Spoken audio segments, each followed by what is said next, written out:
Pô, eu tava dizendo, inclusive, minutos antes, né? Da, do Guarani tomar o gol, que só tomaria o gol de empate se tivesse a desatenção, erro individual, e foi o que aconteceu, né?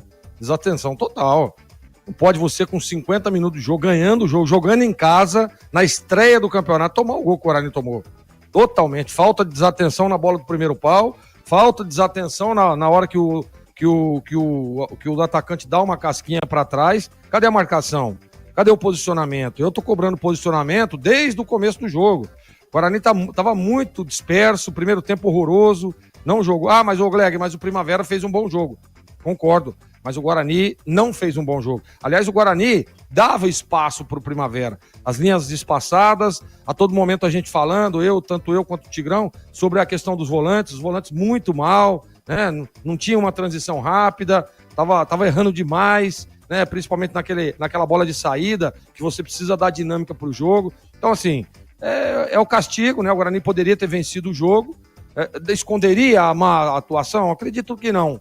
Porque o Matheus volta com uma proposta um pouco diferente no segundo tempo, mais organizada, pelo menos o posicionamento ele deu uma arrumada.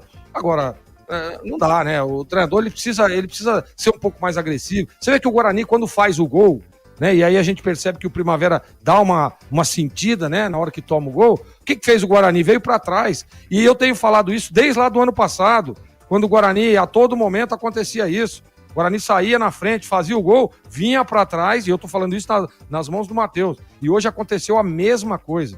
O Guarani veio para trás, tentando, mas teve uma bola com o Dentinho, poderia ter feito num contra-ataque, é estratégia. Ok, mas tá jogando em casa.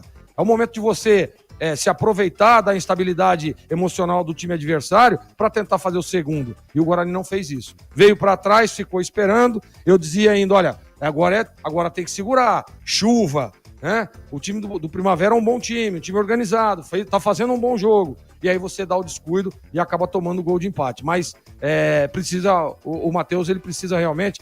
Teve um ouvinte que falou aí, né, que o treinador do Guarani... Eu concordo. Eu acho que o Matheus, ele tem alguns problemas ali, principalmente na hora que sai na frente. Hora que você sai na frente no placar, num jogo como esse, jogando em casa, você precisa ser mais agressivo, você precisa pressionar um pouco mais, você precisa manter a linha alta vou repetir, a instabilidade emocional do time adversário, né? Então, não é isso que fez o Matheus, muito pelo contrário, traz o time para trás e aí nós vimos o que aconteceu. Jogo ruim, resultado horroroso e o Guarani, Edu, olha, tem que abrir o olho, hein? Agora só faltam 7 rodadas.